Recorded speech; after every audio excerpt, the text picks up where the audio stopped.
আজ আমরা সরল অঙ্ক করব।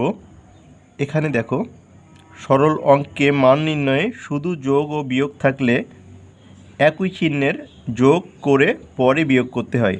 অর্থাৎ যদি কোনো অঙ্কের মধ্যে যোগ এবং বিয়োগ থাকে, আগে যোগ করে তারপরে বিয়োগের কাজ করব। এখানে তোমরা দুটি জিনিস একটু মনে রাখবে, ধনাত্মক রাশি আর ঋণাত্মক রাশি। ধনাত্মক রাশি কি? যেসব সংখ্যার আগে যোগ চিহ্ন রয়েছে সেগুলো হচ্ছে ধনাত্মক রাশি। যেমন এখানে 8 ধনাত্মক রাশি, 3 ধনাত্মক রাশি। আর যেসব সংখ্যার আগে বিয়োগ চিহ্ন রয়েছে সেগুলো হচ্ছে ঋণাত্মক রাশি। তাহলে প্রথম অঙ্কে দেখো, এখানে দেখো 9-এর আগে বিয়োগ চিহ্ন রয়েছে, তার মানে 9 হচ্ছে ঋণাত্মক রাশি।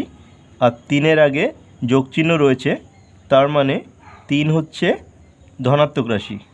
আর 8-এর আগে দেখো এখানে কোনো চিহ্ন নাই, কোনো চিহ্ন না থাকলে আমরা সেটাকে ধনাত্মক রাশি হিসাবেই ধরে নেব।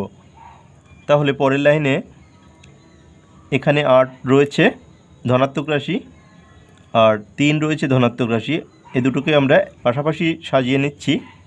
আর বিয়োগ 9। কোনো সংখ্যাকে আমরা অঙ্কের সুবিধার্থে সাজিয়ে নিতে পারি, কিন্তু যখনই আমরা তার স্থান পরিবর্তন করব তখন কিন্তু তার চিহ্ন সহ নিয়ে আসব। 3কে যখন আমরা এখানে নিয়ে আসছি, 3-এর চিহ্ন কি আছে? যোগ। যোগ সহ 3কে নিয়ে এসেছি। 9কে যখন মাঝখান থেকে আমরা ডানে সরিয়ে দিয়েছি, তখন 9কে কিন্তু তার চিহ্ন সহ সরিয়ে দিয়েছি। এখন দেখো, 8 আর 3 11 বিয়োগ 9।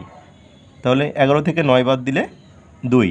2 দেখো, 1 বিয়োগ 6 যোগ 9।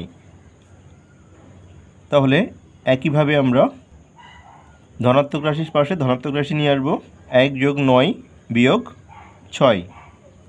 1 আর 9 যোগ করলে 10 বিয়োগ 6। তাহলে 10 থেকে 6 বাদ দিলে 4।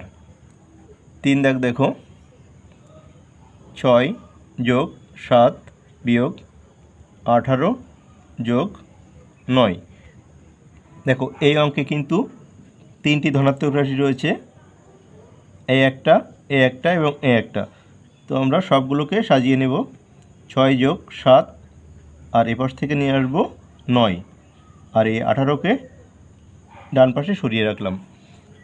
এখন এই 3টে যোগ করলে কি দাঁড়াচ্ছে দেখো, 9 আর 7 16, 16 আর 6 22, আর বিয়োগ 18 বসিয়ে দিলাম। এখন 22 থেকে 18 বিয়োগ করলে 4। এরপর দেখো 3 দাগের পরে 4 দাগ না দিয়ে এখানে 5 দাগ দিয়ে ফেলেছে, হয়তো ছাপানোর ভুল হয়েছে, 4 দাগ পরে আছে। তো আমরা যেভাবে আছে সেভাবে আগে করে নিচ্ছি, 4 দাগটা পরে করছি। তো 5 দাগে রয়েছে দেখো, 7 বিয়োগ 9 যোগ 4 বিয়োগ 1। এখানে ধনাত্মক রাশি রয়েছে একটা, দুটো। 7 যোগ 4 বিয়োগ 9 বিয়োগ 1। এখন 7 আর 4 11 বিয়োগ 9 বিয়োগ 1। এখন দেখো 11 থেকে 9 বাদ দিলে 2 থাকে, আর 1টাকে আমরা পরের স্টেপে যেয়ে বিয়োগ করব।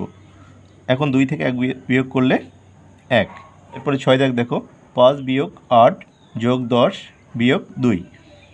একইভাবে সাজিয়ে নেব। প্রথমে আমরা 5 যোগ 10 বিয়োগ 8কে ডান পাশে রাখলাম, আর তারপরে যে 2। এখন 5 আর 10 মিলে 15 বিয়োগ 8 বিয়োগ 2। এখন 15 থেকে 8 বিয়োগ করলে 7 বিয়োগ 2। 7 থেকে 2 বাদ দিলে 5। পরে আরও দুটো অঙ্ক তুলে নিয়েছি, 7 দাগ আর 4 দাগ। দেখো প্রথমে 7 দাগটা করছি। এখানে ধনাত্মক রাশি রয়েছে 8 আর 5, তাহলে সাজিয়ে নেব। 8 যোগ 5, আর ঋণাত্মক রাশি রয়েছে 10 বিয়োগ 2। এখন 8 আর 5 13 বিয়োগ 10 বিয়োগ 2। এখন প্রথম বিয়োগটা আগে করে নিই। 13 থেকে 10 বিয়োগ করলে 3 বিয়োগ 2। তাহলে 3 থেকে 2 বিয়োগ করলে 1। আর 4 দাগে কী আছে? প্রথমে আছে 13, তারপরে আবার ধনাত্মক রাশি 5, আর একটা ধনাত্মক রাশি শেষে রয়েছে 8, একেও আমরা পাশাপাশি নিয়ে আসবো। আর একটাই ঋণাত্মক রাশি হচ্ছে 20, একে ডান দিকে সরিয়ে দিলাম।